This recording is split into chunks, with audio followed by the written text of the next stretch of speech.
Hoje eu queria que a gente, dentro daquilo que a gente está fazendo, todas as nossas mensagens dessa série sobre pós-verdade, assistindo um vídeo inicial sobre isso. A gente teve um vídeo bem engraçado no nosso primeiro. Semana passada a gente teve um vídeo mais reflexivo. Hoje eu queria que a gente, para iniciar, assistisse um vídeo do Leandro Carnal, que é um historiador. Embora ele pareça mais filósofo do que historiador, mas a área dele é história. Ele é um cidadão capilé, né, nascido aqui em São Leopoldo, estudou na Unicinos, né, e agora dá aula lá em São Paulo, etc. Mas junto talvez com o Cortella e com o Pondé, faz parte aí dos três pensadores brasileiros que pensam profundamente, mas ao mesmo tempo com a linguagem mais contemporânea, que acaba, de alguma maneira, chamando a atenção da gente quando a gente vai pensar sobre pensamentos contemporâneos. Aí eu queria que a gente assistisse esse vídeo do Carnal, 3 minutinhos e 20 segundos, e ele vai falar sobre pós-verdade. E eu achei que ele falou de uma maneira bem interessante nessa entrevista que ele deu, para a gente poder pensar e abrir a nossa reflexão de hoje sobre isso. Visão sobre o papel das redes sociais hoje no pensamento da sociedade, na capacidade de autorreflexão da sociedade sobre suas problemáticas sociais e, sobretudo, política. Como é que as redes sociais ajudam ou prejudicam o processo político numa sociedade como a nossa hoje? Bem, a questão é que toda técnica ela é em si neutra. O martelo serve para pregar e serve para assassinar alguém. Nenhuma técnica é boa ou ruim em si. A fofoca é uma característica humana. Ela é citada na Bíblia, ela é citada nas grandes obras da literatura. O problema, talvez atual, é que a rede social, ao fazer a detração, que é a palavra bonita para fofoca, né? Fofoca é uma palavra de origem africana, detração é latina. Ao fazer a detração, nós estamos perdendo, inclusive, o nexo com a autoria, porque eu posso usar um avatar falso. Ninguém sabe que é o detrator. Exatamente. O detrator desaparece, eu jogo as calúnias ao vento, surge o conceito tão popular hoje de pós-verdade, que está sendo confundido com mentira. Quando se diz que o Trump, na sua campanha, acusou Obama de não ter nascido nos Estados Unidos, isso não é pós-verdade, isso é calúnia política, prevista por Maquiavel. Ou seja, o Trump está usando calúnia política contra um adversário ou contra a candidata de um adversário. Pós-verdade é um pouquinho mais complexo do que a mentira simples, porque a pós-verdade pressupõe que eu perca a necessidade, o nexo e o vínculo com o real, com o factual, com o objetivo, e passe a achar que se está na rede é verdadeiro. É diferente da simples mentira. A pessoa que espalha uma mentira sobre o adversário não é adepta à pós-verdade, é simplesmente um mentiroso. Isso é uma das coisas mais antigas do planeta. Agora, a pessoa que, ao acessar todas as informações da internet, acredita naquilo que diga respeito ao seu universo, porque nossa seleção hoje da verdade é uma seleção afetiva de identidade, não é uma seleção objetiva. Então, tudo que disserem de errado, de mal ou de ruim, sobre quem eu não gosto é verdadeiro. Eu acredito. Eu acredito, porque o critério é individual. Volto àquilo que eu havia dito anteriormente. A centralização no indivíduo, a marca narcísica, a vontade de definir o meu eu como eu absoluto, é uma das marcas contemporâneas e é uma das coisas que caracteriza tanto esse mundo líquido que o falecido Zygmunt Bauman tanto destacava. Ou seja, não se trata de pós-verdade se eu simplesmente minto. Hoje, como todos sabem, há empresas especializadas em fake news.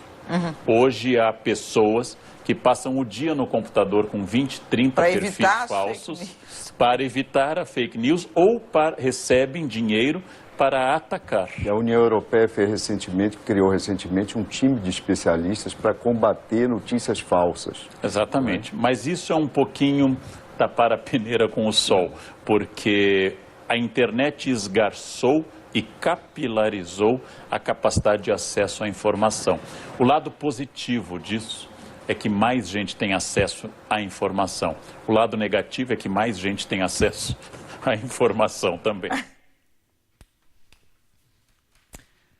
Eu achei muito interessante a maneira que ele trouxe essa diferenciação de pós-verdade em relação à mentira, porque pós-verdade é uma coisa que a gente não se sente mal quando a gente aplica isso na nossa vida. Ou quando a gente toma decisões baseadas nisso. A mentira a gente sente. A mentira, você escolhe mentir, você sabe qual é a verdade, você escolhe ocultar ela, dizer a mentira, você diz a mentira, mas aquilo vai te incomodar porque você sabe que aquilo é mentira. Você está consciente de que aquela informação que você está passando, ou que você está dizendo, ou tentando fazer alguém tomar uma decisão baseada naquilo, é uma mentira.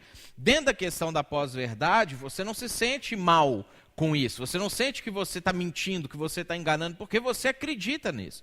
Porque você realmente coloca isso como parte das construções que você faz para tomar as decisões que você quer tomar. E é justamente sobre isso que a gente tem falado ao longo desse mês. Hoje é a nossa terceira mensagem, vamos falar sobre isso mais 2 mensagens para frente, tentando ver algumas situações, alguns personagens bíblicos que viveram esse tipo de situação. Óbvio que a gente não tinha a cultura da pós-verdade como uma cultura estabelecida nos tempos bíblicos, porque eles viviam outros tipos de situações, mas nós temos na Bíblia as respostas que, quando a gente vai somando elas, quando a gente vai compilando elas, a gente consegue fazer a leitura do tempo que a gente está vivendo a partir dessa lente bíblica. E a gente viu que pós-verdade é um conceito relativamente novo para a nossa cultura. Foi eleito como a palavra do ano pela Universidade de Oxford no ano passado, no ano de 2016, que definiu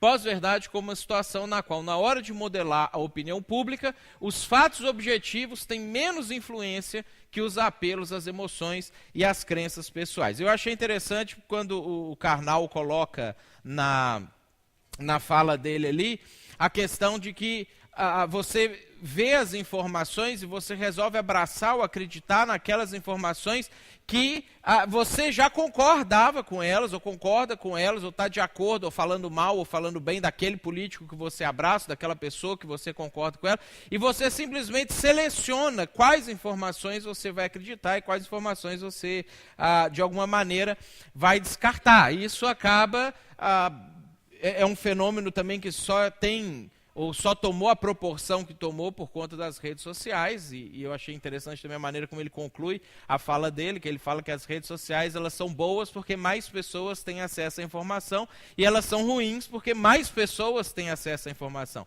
De maneira que ter acesso à informação, ela pode ser uma coisa muito boa por um lado, mas pode ser ruim se a gente não sabe o que fazer com a informação, se a gente não sabe filtrar a informação, se a gente não sabe lidar com a informação, se a gente não sabe aplicar a informação. A informação ela pode ser uma arma destrutiva se a gente não sabe manusear isso adequadamente. Aí essa semana eu vi uma reportagem que eu achei interessante para trazer aqui, que a Super Interessante publicou, que 2 universidades, uma canadense de Winnipeg e uma de Chicago, Illinois, fizeram uma pesquisa e umas avaliações e chegaram nessa conclusão, que nós preferimos perder dinheiro a ouvir a opinião alheia.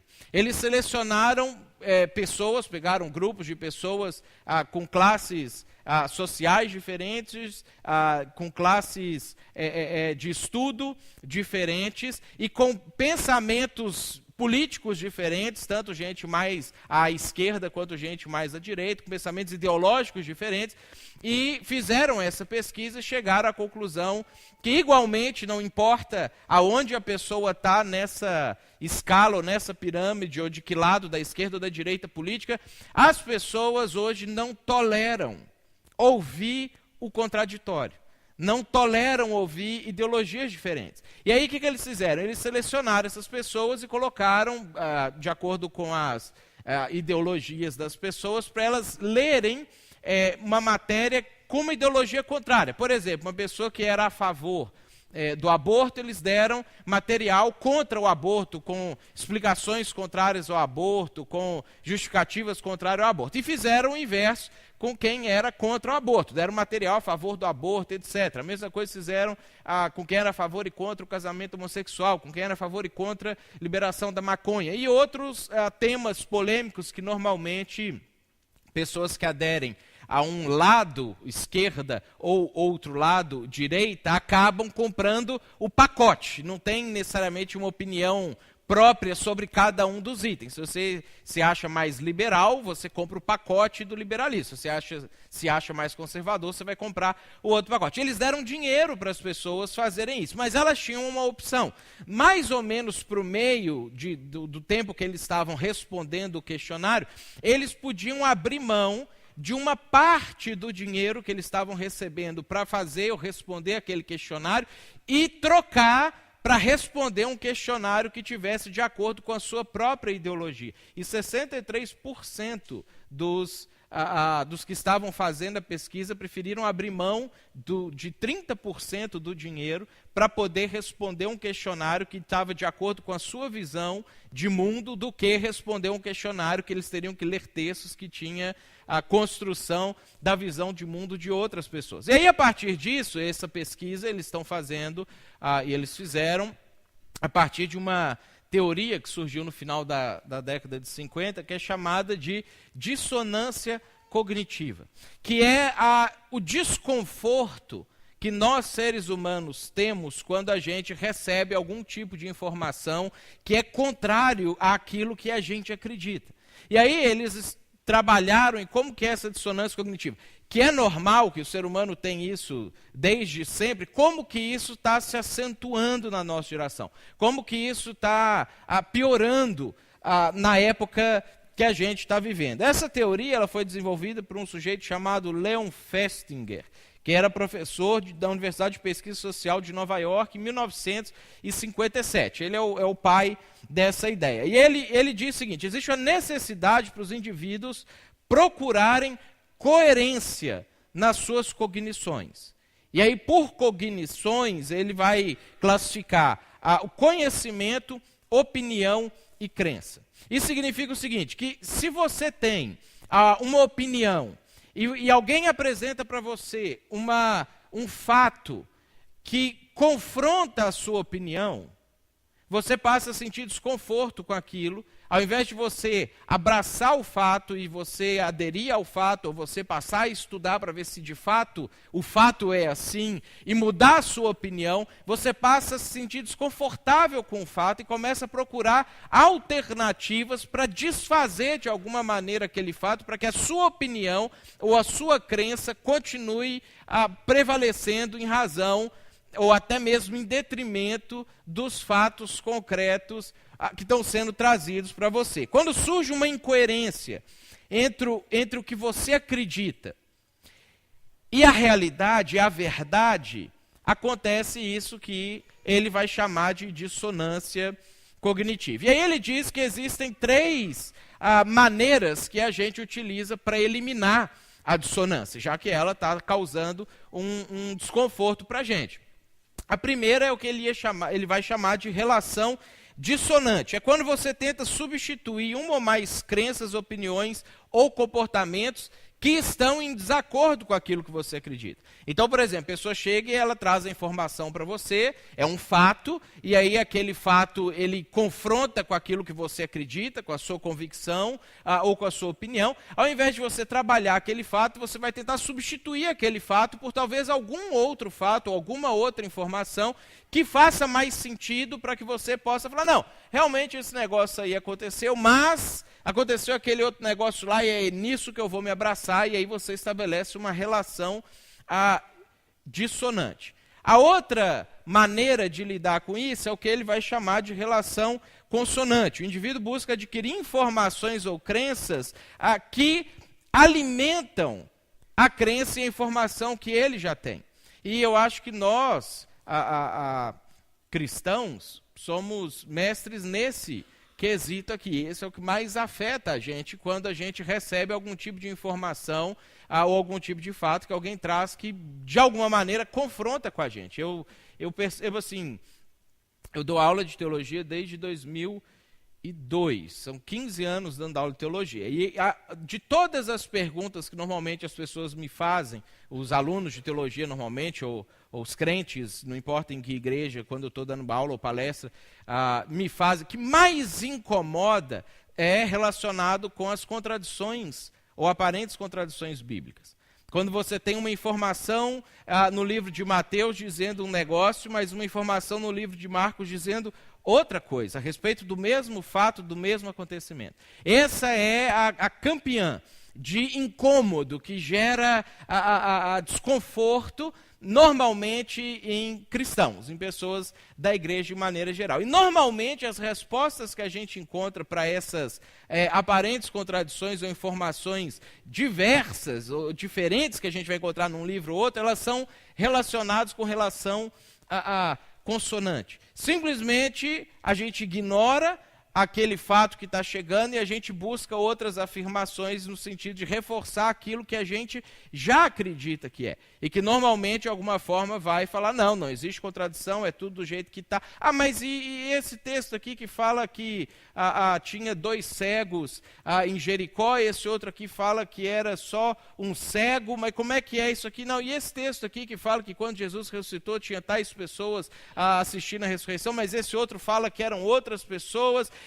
Não, aí o que eu percebo é que simplesmente ignora os fatos que já existem, faz uma afirmação que reforça aquilo que você já acredita, e aí você continua acreditando naquilo ali. E a gente vai trazendo isso para a vida da gente, vai trazendo isso para as nossas visões de mundo. E existe a terceira forma, que é a relação irrelevante, que simplesmente você ignora o fato que a pessoa trouxe. A pessoa traz para você um fato que é contrário àquilo que você já acredita, você olha para aquilo ali e fala assim, não é assim não. Pronto, acabou. Você não precisa justificar, não precisa explicar, não precisa comprovar, não precisa aprofundar. Você decide na sua cabeça não acreditar naquele fato, naquela informação que chegou para você, e você continua vivendo a sua vida como se aquela informação nunca tivesse chegado para você. Essa situação ou essa dissonância cognitiva, esse desconforto tem aumentado na nossa geração, e é um dos motivos que trouxeram a nossa cultura para essa era, ou para esse aprofundamento que aí o pessoal está chamando agora de pós-verdade. E aí a gente volta naquilo que nós temos meditado nesse último mês, e vamos continuar até o final do mês de junho. O que é que Jesus queria quando ele estabeleceu a igreja? Qual era a expectativa dele para a igreja? Qual era a expectativa dele para os seguidores dele? Porque quando a gente vê uma situação como essa, é interessante, porque aqueles que são estabelecidos por aquele que disse eu sou a verdade e que trouxe a verdade, não poderiam jamais fugir da verdade. Não poderiam jamais se incomodar com a possibilidade da verdade ser outra que não aquilo que se crê, ou aquilo que se pensa, ou aquilo que faz parte das convicções. E aí a gente vai observar que, por exemplo, na eleição da Dilma, na primeira principalmente, no ano de 2010, ali, quando estava 2009, 2010, a quantidade de sites cristãos, e isso passa até mesmo para as igrejas que fizeram ou faziam as afirmações de que o Michel Temer era satanista com base num livro fantasioso de um sujeito chamado Daniel Mastral, que escreveu isso lá no início do ano 2000, 2001, por ali, que é quase um livro tão ficção quanto aquele da Rebecca Braudo, Ele Veio para Libertar os Cativos, e que no livro ele colocou que um político famoso era o pai dele, que era satanista, que era o maior satanista do Brasil. E aí, vendo a possibilidade de vincular essa informação, que já era uma informação comum nas igrejas, isso foi trazido e foi divulgado como uma maneira de tentar impedir que os crentes votassem na Dilma, porque se votassem na Dilma estariam votando no Temer.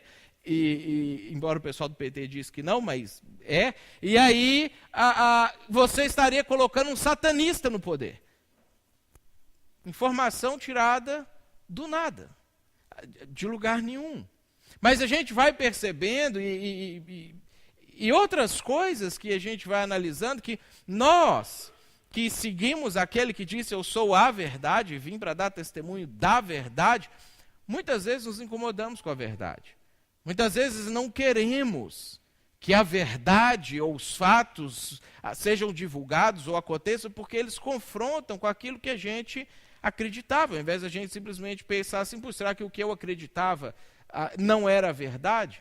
Porque aí vem o nosso outro problema, a gente vai ver daqui a pouco, é o que a gente achar que o que a gente acredita é de fato o que Deus falou.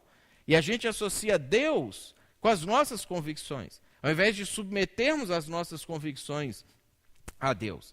Quando Jesus cria a igreja, ele tem a expectativa de que a igreja de fato vai ser a verdade e vai ser o referencial de verdade, aonde quer que ela esteja. Como a gente também tem falado, a igreja não é o ambiente, não é o prédio, não é a instituição do CNPJ que a gente está debaixo dele hoje aqui nessa noite. A igreja somos nós. A igreja está reunida hoje aqui, a igreja vai estar amanhã dispersa nesses outros ambientes, nesses outros lugares, nos lugares onde de fato a gente vai ter a oportunidade de pegar a verdade e oferecer para as pessoas que estão vivendo nesse mundo tão instável de pós-verdade. E a resposta a gente tem visto, e vai continuar vendo, a resposta para isso tudo nós encontramos no Evangelho. E é por isso que Paulo, quando ele fala sobre o Evangelho, nessa declaração que para mim é a melhor declaração que a gente tem na Bíblia sobre o que é o Evangelho, ele vai dizer que ele não se envergonha disso. E aí a gente tem uma dificuldade, porque muitas vezes quando a gente está vivendo no nosso dia a dia, com a massa, porque quando a gente vai olhar para a definição de pós-verdade, a definição de pós-verdade por si só, ela trabalha com a ideia de massa, porque ela fala sobre modelar opinião pública. Nós estamos falando de uma maneira que habitualmente o grupo que a gente se insere nele pensa do mesmo jeito. E aí, obviamente, que você vai chegar lá e você vai ser a voz dissonante no meio do grupo. E aí, como você vai ser a voz dissonante, você aprendeu hoje que dissonância cognitiva incomoda as pessoas e as pessoas têm a tendência de tentar se afastar dela e de rejeitar a dissonância quando ela chega, e você se vê como voz dissonante no ambiente, o que normalmente a gente acaba fazendo? A gente se retrai, a gente se envergonha, a gente pensa talvez em todo o problema que vai dar se a gente abrir a boca e falar o que a gente de fato pensa daquilo ali, porque nós nos encontramos muitas vezes numa situação em que você sabe exatamente o discurso que você deve fazer, mas ao mesmo tempo você sabe qual é o discurso que Jesus faria se ele estivesse naquela situação. E você sabe que muitas vezes o discurso de Jesus é dissonante e vai incomodar. E essa é a grande dificuldade que a gente tem de fato fazer a diferença nos ambientes que a gente frequenta, nos lugares que a gente está. E talvez principalmente aqui, que é o ambiente que tem modelado a maneira de pensar da nossa sociedade. A gente tem gente que vem da Bahia, do Maranhão, de Moçambique, a gente tinha um aqui semana passada, e de vários lugares do Brasil e do mundo, para terem sua formação aqui. E, consequentemente, vão modelar sua maneira de pensar a partir daqui. E nós estamos aqui também. Nós estamos inseridos aqui dentro. Nossa dificuldade, muitas vezes, é com a primeira expressão que Paulo traz quando ele vai falar sobre o Evangelho. Eu não me envergonho do Evangelho. Se ele fala isso, é porque a tendência dele também era de se envergonhar. Se ele lança ou levanta essa questão, é porque essa questão era uma questão que as pessoas da época lutavam com ela também. Ok, eu tenho a informação do Evangelho, mas eu tenho a informação da sociedade, elas são contraditórias, o Evangelho é dissonante nessa maneira de ver o mundo da sociedade. E se eu abrir minha boca, pode ser que eu vou ter problema, pode ser que eu vou incomodar, pode ser que eu não vou ser tão legal, pode ser que eu não vou fazer parte do grupo como eu gostaria de fazer parte do grupo. Só que aí Paulo ele vai falar o seguinte: eu não me envergonho do Evangelho, porque o Evangelho é a resposta, é a solução, é o que realmente pode mudar a sociedade. E a sociedade, quando ela desenvolve as suas teses, as suas teorias, as suas maneiras de pensar, ela está buscando uma solução. É porque a sociedade ela se encontra num caos, ela se encontra diante de um dilema, de uma crise, de uma situação muitas vezes insolúvel, querendo uma solução para aquilo ali, e gasta horas, dias, meses, anos, e paga uma fortuna para as pessoas pensarem, debaterem, discutirem, produzirem material, produzirem livros.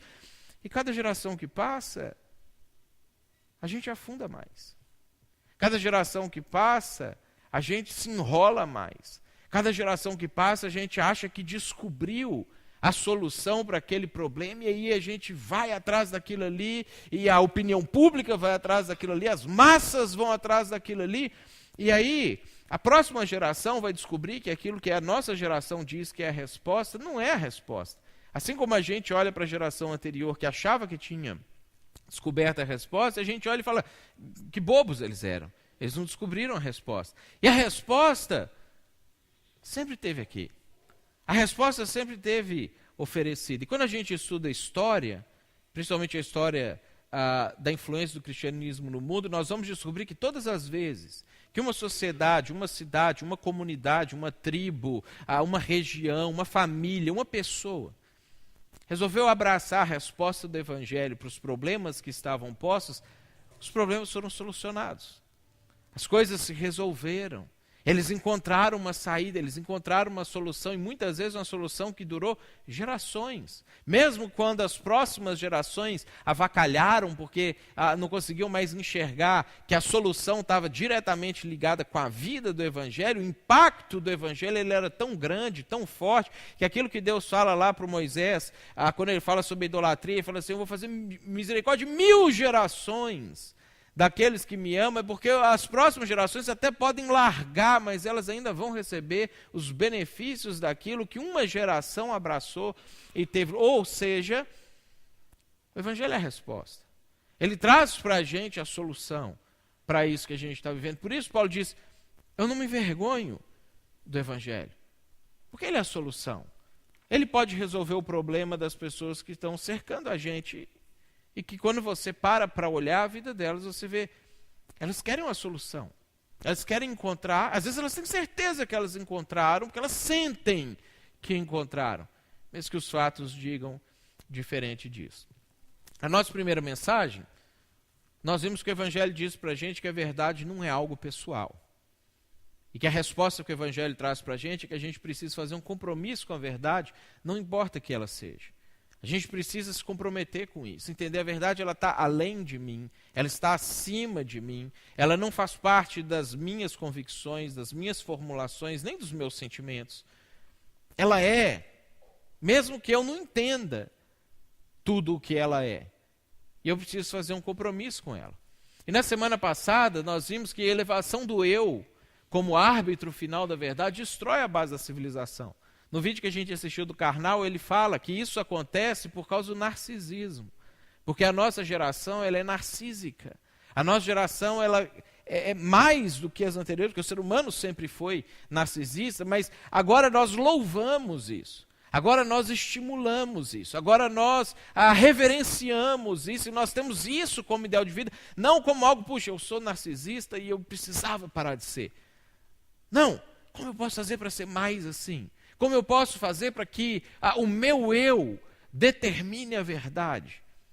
E a gente viu isso na semana passada. Que quando o eu é o árbitro da verdade, a civilização é destruída. E o Evangelho responde para a gente que quando a gente morre para nós mesmos, algo maior surge dessa decisão que a gente toma. Hoje eu quero falar um pouco sobre a terceira resposta que o Evangelho vai trazer para esse problema atual. Uma resposta prática e uma resposta pessoal. Uma resposta que você precisa adotar para você, viver isso, transformar isso numa coisa cotidiana. Se não é, ou se um dia foi, você precisa resgatar isso para que volte a ser. E aí, a partir disso, nós precisamos contagiar as pessoas que estão à nossa volta, que fazem exatamente o oposto disso, para que elas possam viver isso também. Eu estou falando sobre confissão. Tem como a gente saber exatamente o que as pessoas, de maneira geral, estão orando a Deus hoje. Mas eu acho que Deus está ouvindo muito menos confissão de pecados hoje do que Ele ouvia há um tempo atrás. Nós talvez migramos de uma cultura onde tudo era pecado para uma cultura onde quase nada é pecado. E isso acaba acontecendo porque numa cultura onde a verdade morreu, não há muito do que se desculpar. Numa cultura onde eu sou árbitro do certo e errado, eu não tenho que me desculpar pelas decisões que eu tomo, ou pelas práticas minhas, ou qualquer coisa nesse sentido. É interessante que a gente tem uma frase popular que colou, que pegou, e que ela é muito prejudicial para essa maneira de pensar quando a gente olha para a pós-verdade, que é aquela assim: o meu direito termina aonde começa o direito do outro. E a gente fala isso no sentido de que qualquer coisa que eu faça que não esteja ofendendo diretamente alguém está certo. Qualquer coisa que eu faço dentro da minha esfera de ação está certo. O problema disso é que quando eu vou fazer o cálculo de onde é que começa o direito do outro para definir onde é que terminou o meu, eu tento inverter a situação. Eu falo, não, o seu direito termina onde começa o meu. E aí por que o seu direito começa aqui? Arreda mais para lá a sua cerca. Porque eu preciso ampliar a minha, porque o seu termina onde começa o meu. E você vai começar a pensar a mesma coisa. E a gente vai pensando que dentro disso, a gente pode fazer qualquer coisa que a gente quiser. A gente não deve satisfação para ninguém, a gente não precisa se desculpar com ninguém. Afinal, não existe uma verdade para eu ter que me desculpar quando eu quebro ela. E é cada vez mais comum, a partir disso, o desenvolvimento de uma espiritualidade individual. A gente começa a viver a nossa vida com Deus cada vez mais individualmente. Afinal, pode ser que, dentro daquilo que eu estou falando que Deus esteja errado. Eu já contei para vocês o caso do Ronald, o pastor da Betânia lá de Curitiba, que conversando com um seminarista, estudante de teologia, e confrontando ele dentro de um texto bíblico, ele chegou para ele, pegou aquela parábola lá dos dois filhos que Jesus contou, que o pai tinha 2 filhos, ele pede para um filho e para os 2 filhos fazerem uma coisa lá. E aí um filho vira e fala assim para o pai, não, eu não vou fazer.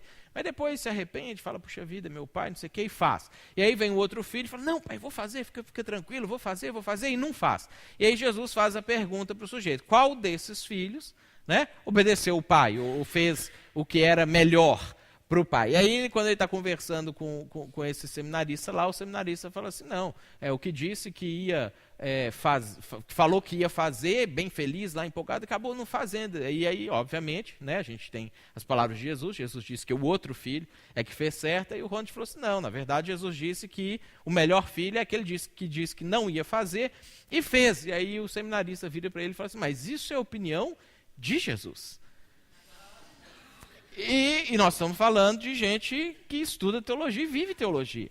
Porque, na verdade, ele solta num momento de nervosismo ali, porque ele está discutindo no calor das emoções, né, como aquele outro caso que a gente teve também do pastor da Betânia que falou que Deus não proibiu, mas devia ter proibido uma certa prática lá. Essas coisas que a gente às vezes solta no momento que a gente está nervoso, no momento que a gente está tentando debater e provar o nosso ponto, a gente solta aquilo que já está dentro da gente.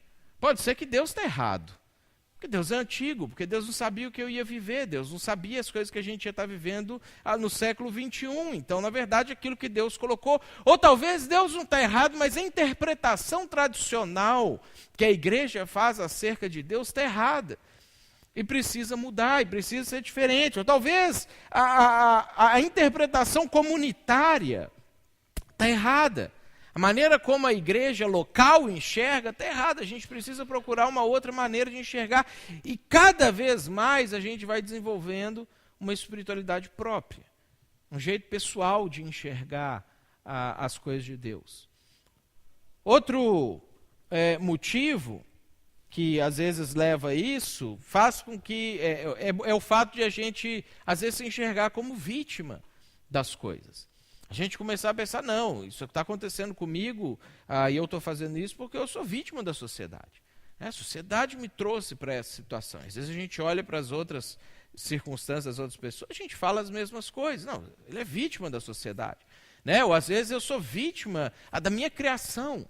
A forma como os meus pais me criaram, que meus pais me educaram, que me fizeram ser da maneira como eu sou. Ou vítima do azar. Olha tudo que aconteceu na minha vida. É óbvio que com todas essas coisas que aconteceram na minha vida, eu tinha que virar isso mesmo que eu virei. Ou seja, a gente nunca está errado. A gente nunca para confessar. A gente nunca para chegar e falar assim, Deus, errei, pequei.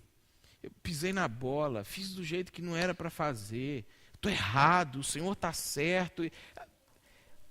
Normalmente, nós vamos procurando alternativas para justificar a maneira que a gente está vivendo. E quando Paulo fala lá no versículo 17, que no Evangelho é revelada a justiça de Deus, Paulo está falando justamente a respeito dessa questão do certo e errado. Ele está falando, Deus está sempre certo. E se você não está fazendo exatamente do jeito de Deus, você está errado. Não existe como conciliar, não existe como você falar, não, Deus está certo, mas você também, porque são ângulos diferentes sobre a mesma coisa, ou qualquer coisa nesse sentido. Paulo está falando, não, no Evangelho a gente descobre o que é e o que não é. E aí, quando isso acontece, a gente descobre se a gente está no que é ou se a gente está naquilo que não é. Lá no capítulo 3, texto que vai ser mais explorado durante a semana nos grupos, tem um momento que Paulo ele fala assim, seja Deus verdadeiro e mentiroso todo homem. Essa é a nossa condição diante de Deus. Nós não temos a verdade a não ser que a gente abrace aquilo que Deus coloca como o que é. E a gente aplique isso na vida da gente. E por isso, confessar é importante. Porque quando a gente confessa, a gente não justifica. Quando a gente confessa, a gente não cria uma tese. A gente não cria uma teoria mirabolante, fantástica, de por que a gente estava fazendo, ou estava vivendo, ou estava escolhendo, ou estava decidindo, ou estava do jeito que a gente estava. A confissão, ela é um hábito que a gente precisa adotar para a vida da gente, justamente para prevenir que a gente viva a nossa vida nessa onda da pós-verdade. E a gente tem um personagem na Bíblia que pode ensinar muito para a gente sobre isso. Pensa num cara bom em tudo que fazia. Um cara bem sucedido.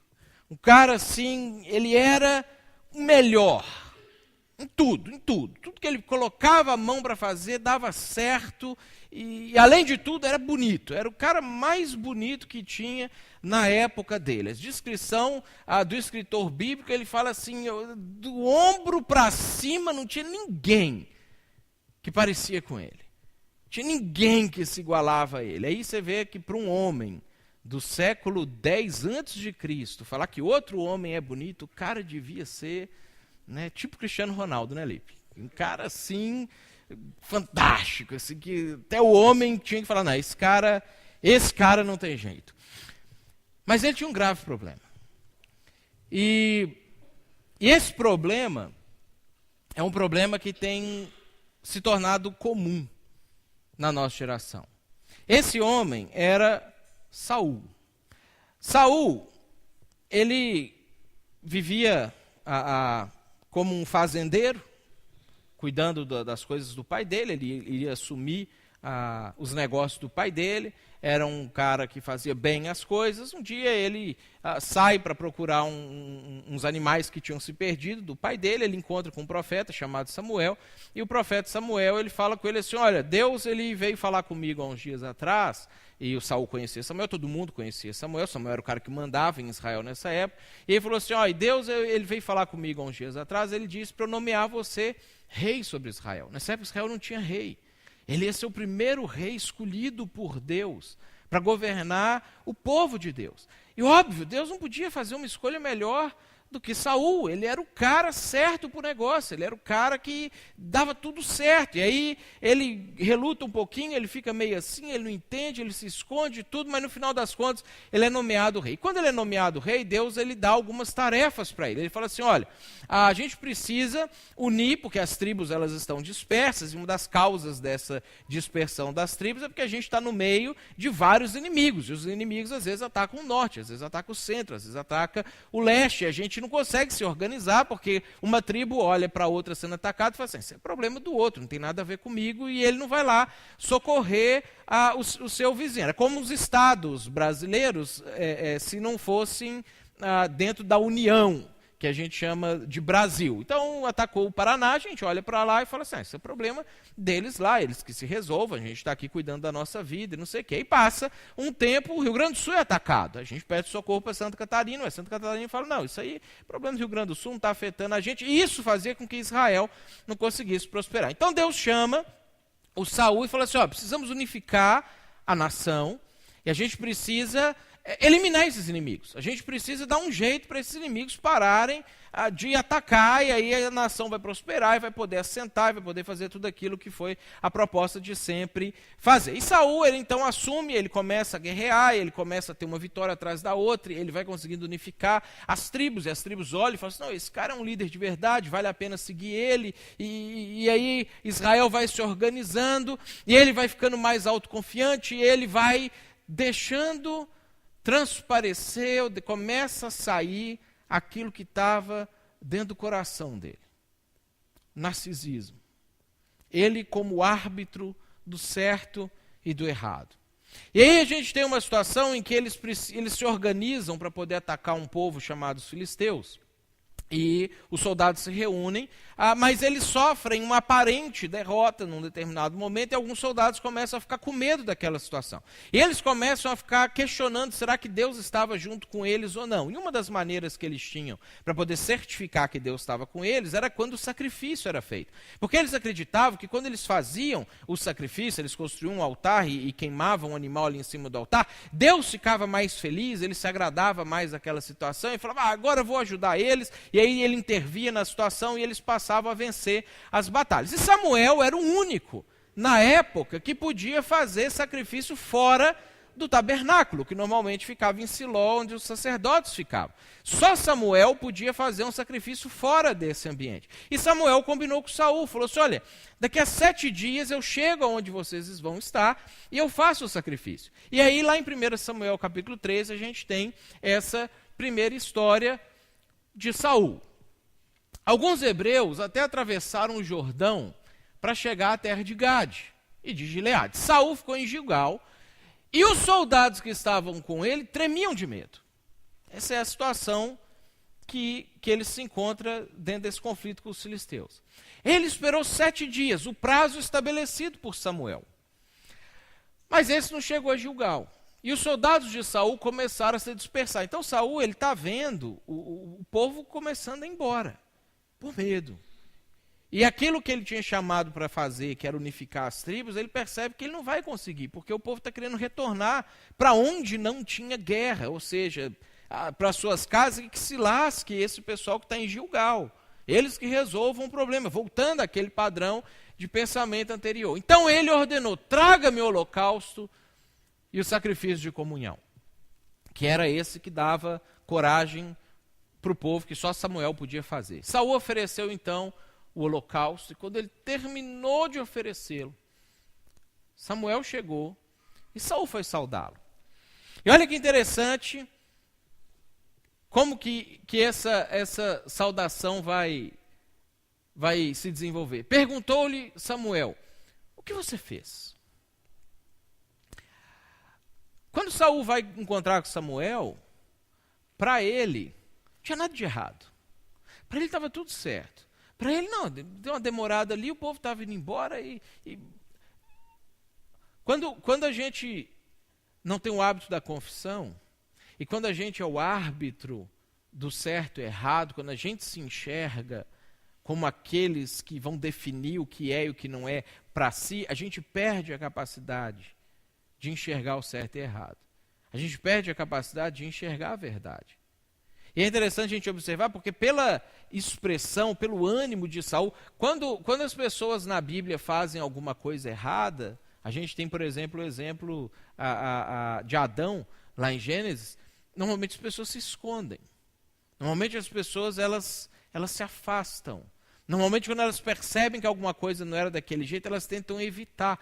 Quando Samuel chega, Saul ele tem certeza que ele está fazendo tudo direito na vida dele. Ele tem certeza que aquilo que ele acabou de fazer é excelente. E aí Samuel pergunta para ele, o que você fez? E o que a gente vai observar, e a gente sempre observa isso na Bíblia, é que Deus, ou representante de Deus, sempre dá a oportunidade para a confissão. Sempre abre espaço para que a confissão aconteça. Samuel não chega acusando. Samuel não chega colocando o dedo na cara. Samuel não chega falando assim, você é um pecador, Saul. Samuel dá a oportunidade para ele. Saul, o que você fez? Você quer confessar? Você quer corrigir? Você quer reconhecer? Mas aí vem a resposta de Saul. Quando vi que os soldados estavam se dispersando e que você não tinha chegado no prazo estabelecido e que os filisteus estavam reunidos em Micmas, pensei, ou seja, não tem nada a ver comigo. Você atrasou, os filisteus reuniram, o povo é covarde, estava indo embora, o mundo conspira contra mim. E eu precisei assumir o controle dessa situação. Quando eu vi que você estava errado, que os filisteus estavam errados, que os hebreus estavam errados, pensei, agora os filisteus me atacarão em Gilgal e eu não busquei o Senhor. Mentira. Ele não estava preocupado com buscar o Senhor. Ele está preocupado em não perder o povo. Por isso senti-me obrigado a oferecer o holocausto. Não confessa. Ele não fala, puxa vida, Samuel, pisei na bola, errei, me apavorei aqui e fiz o que não devia. Ele terceiriza a responsabilidade, ele é o árbitro do certo e errado, e ele justifica por que ele fez aquilo que ele fez. E a gente tem a primeira resposta do Samuel para ele. Você agiu como um tolo, desobedecendo o mandamento que o Senhor, seu Deus, lhe deu. Ou seja, existe um mandamento, existe um jeito de fazer, existe um certo. Você não pode criar um outro certo, você não pode criar uma outra forma, você não pode analisar as circunstâncias e desfazer aquilo que Deus disse para fazer e fazer do seu jeito, da maneira como você pensa, ou você desobedeceu o mandamento. Se você tivesse obedecido, e talvez essa é a pior das sentenças que alguém poderia receber no Antigo Testamento, ele teria estabelecido para sempre o seu reinado sobre Israel. Em outras palavras, Jesus ia nascer de você. Se você tivesse obedecido, daqui a 1000 anos, 1030 anos, 1065 anos, para ser mais preciso, um dia ia ter um cego na cidade de Jericó gritando, Jesus, filho de Saul, tem misericórdia de mim. Mas não vai ser de Saul que ele vai gritar. Vai ser de outro. Porque você desobedeceu. Mas aí Deus dá uma segunda chance para Saul. Deus dá uma segunda oportunidade para ele. Porque é isso que Deus normalmente faz. É isso que a gente vê como padrão da ação de Deus. E aí, Saul vai lá, tenta consertar aquilo ali que ele fez, não sei o quê, beleza, então vamos lá, ataca os filisteus, vence os filisteus, ele vence essa guerra aqui que ele estava e vence outras guerras, não sei o quê. E aí Deus vai dar uma nova oportunidade para ele. Ele envia Samuel para falar para Saul o seguinte, Saul, eu preciso agora que você ataque os amalequitas, porque os amalequitas, desde o dia que o pessoal saiu do Egito, eles aprontaram, não sei o quê, eles estão aí, se você não fizer isso com eles, eles vão, no final das contas, tentar dizimar a nação de Israel, e tenta, se você ler o livro de Esther, que quase... o primeiro holocausto aconteceu ali, a nação judaica inteira seria dizimada por causa de um filho de um amalequita. Então, Deus quer que você, então, acabe com eles. E quando você chegar lá, você não vai roubar eles, você não vai pilhar eles, você não vai saquear as coisas deles, não. Você vai matar o povo e você vai deixar tudo lá, jogar tudo fora, matar os animais também, não quero que fique com o ouro deles, com a prata deles, nós vamos saquear esse povo. Não queremos nada deles. E a ordem vem bem clara para Saul de como que ele deveria fazer. Mas aí, mais uma vez, ele resolve fazer as coisas do jeito dele. A gente tem lá no capítulo 15, a partir do versículo 7, a segunda história, o segundo momento da vida de Saul. Saul atacou os amalequitas por todo o caminho, desde Avilá até Sul, a leste do Egito. Capturou vivo Agag. Começou a pisar na bola. O rei dos amalequitas. Exterminou o povo. Mas Saul e o exército pouparam Agag e o melhor das ovelhas e dos bois, os bezerros gordos e os cordeiros. Saquearam o povo. Pouparam tudo que era bom. Mas tudo que era desprezível e inútil, destruíram por completo. Então o Senhor falou com Samuel: arrependo-me de ter constituído a Saul rei. E aí eu acho que é outra palavra pesada, né? Deus se arrepender de você. Eu acho que isso é uma das coisas pesadas que a gente tem na Bíblia também. Pois ele me abandonou. Quando Saul abandona a verdade, ele está abandonando a Deus. Porque Deus é a verdade. Quando Saul resolve abandonar o jeito certo de fazer as coisas, resolve implantar o jeito dele fazer as coisas, ele está abandonando a Deus. E é isso que Deus ele fala com Samuel. E não seguiu as minhas instruções. Samuel ficou irado. E eu acho que essa é uma outra coisa legal, que Samuel amava Saul tanto, que Samuel ficou irado com Deus nessa situação. E clamou ao Senhor toda aquela noite. E a gente vê em outros momentos Samuel tentando pedir Deus para dar mais uma chance para Saul. Mas Deus deu a palavra final. De madrugada, Samuel foi ao encontro de Saul, mas lhe disseram, olha que interessante isso aqui. Saul foi para o Carmelo, é o mesmo monte onde o Elias, 200 e poucos anos depois, vai fazer aquilo que a gente viu na pregação uns 4 domingos atrás. Saul foi para o Carmelo, onde ergueu um monumento em sua própria honra. E depois foi para Gilgal. Isso aqui é o coração de Saul. Narcisista. O eu. O Saul venceu essa batalha aqui do jeito dele, não do jeito do Senhor. Ele fez as coisas da cabeça dele e não do mandamento do Senhor. E aí ele foi lá para o Monte Carmelo, no norte, construir uma estátua para ele, fazer um monumento em homenagem a ele. Glórias a mim. Que é a maneira como a nossa sociedade tem desenvolvido o pensamento e tem tentado fazer com que a gente acredite que a gente é. Porque Saul olhou e falou assim, como eu sou especial, como eu sou importante, como eu sou um vencedor, como eu sou o cara que... E foi isso que ele foi fazer. Naquela época era mais ou menos 1 ou 2 pessoas que pensavam assim. A nossa cultura tem tentado fazer a gente acreditar que todos nós somos assim. Todos somos especiais, todos somos aqueles que fazem, acontecem, e se você não é, você precisa passar a ser. E é isso que, essa informação que o Samuel tem. Quando Samuel o encontrou, Saul disse, e olha de novo o comportamento dele, o Senhor o abençoe, segui as instruções do Senhor.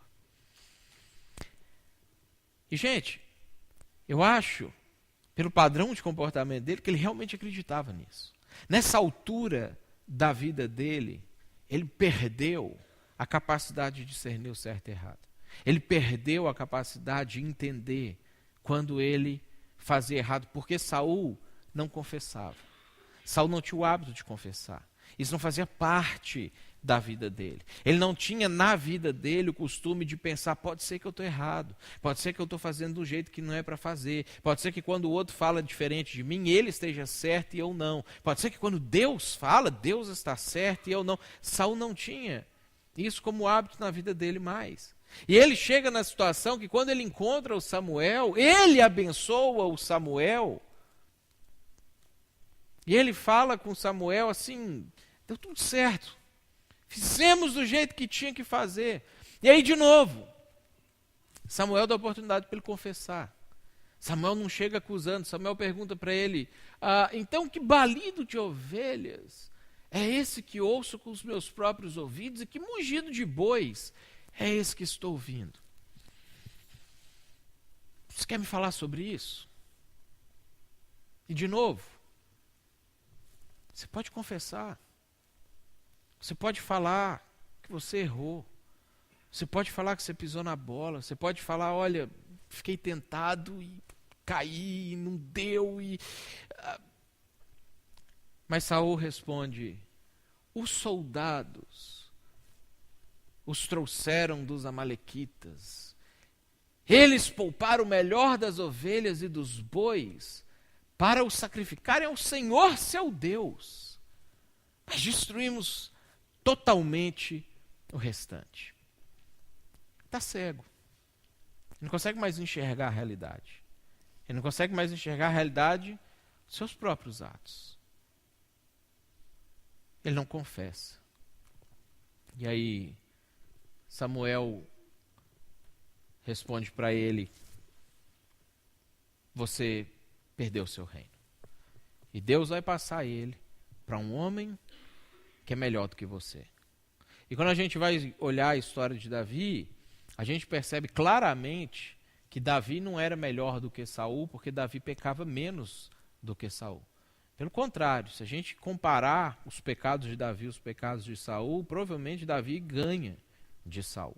Davi comete pecados que são mais graves do que os pecados de Saul, o pecado em si cometido. E aquilo que a gente às vezes também nos nossos ditados populares a gente fala, não existe pecadinho, pecadão. Biblicamente existe pecadinho, pecadão. A Bíblia faz classificação de pecados pequenos, médios e grandes. E quando a gente vai olhar os pecados de Davi e confrontar com os pecados de Saul, a gente vê que os pecados de Davi eles eram pecados graves, pecados ruins.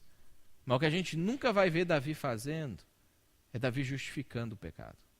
A gente nunca vai ver Davi falando, eu fiz isso, por quê? Por quê?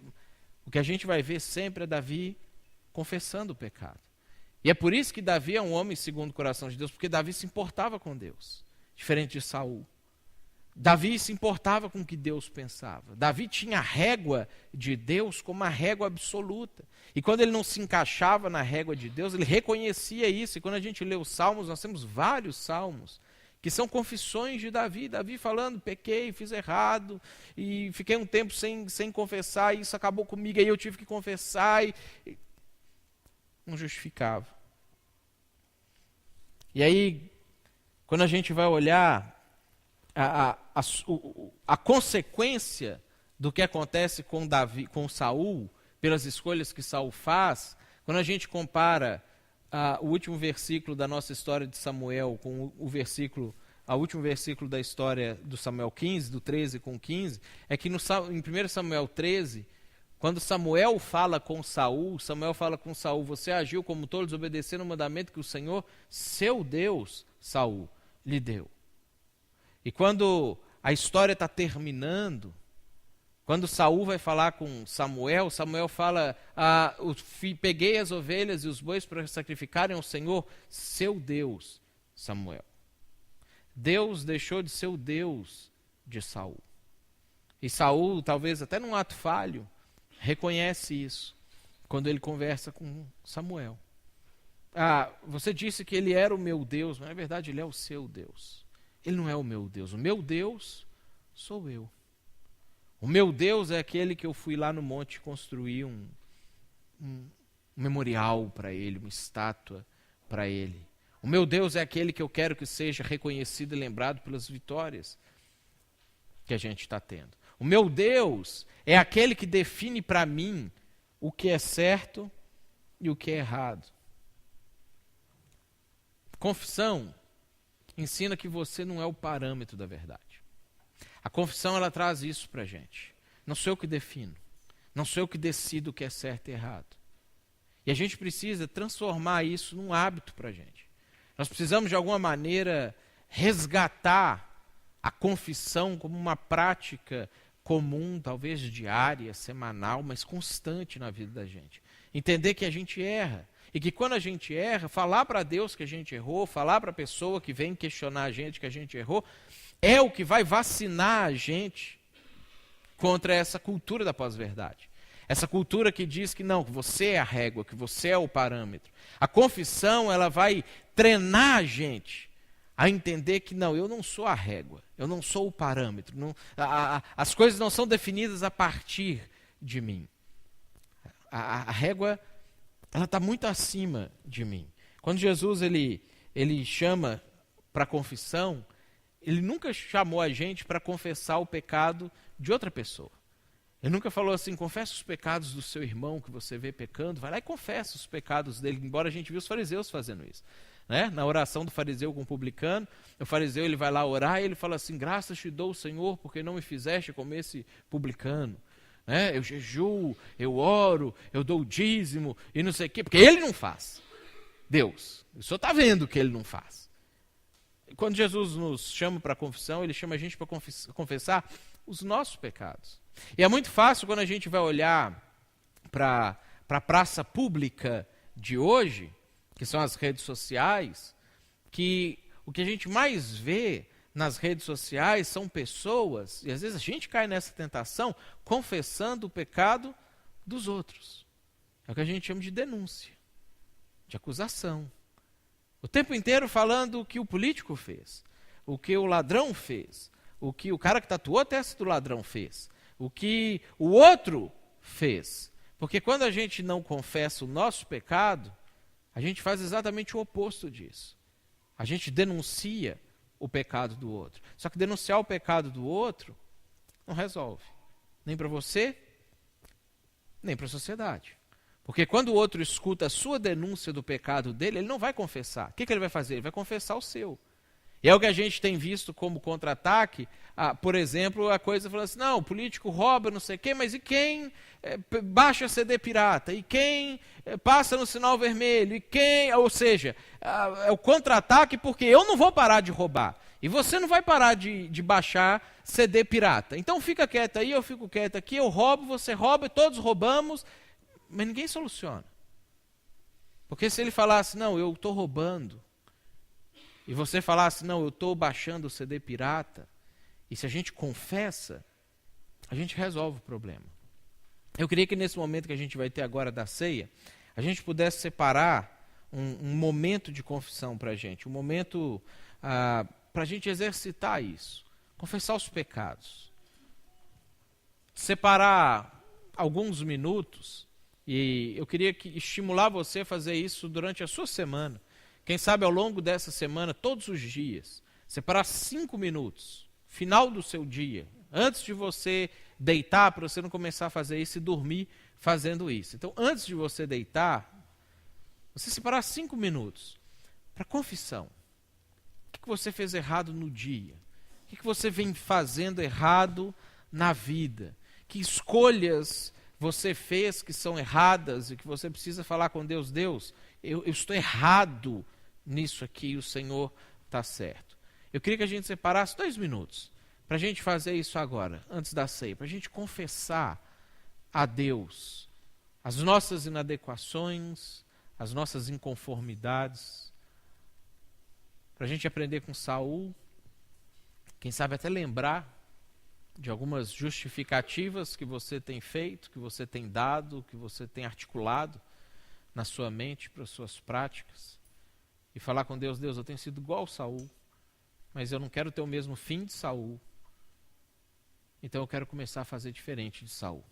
2 minutos para a gente confessar.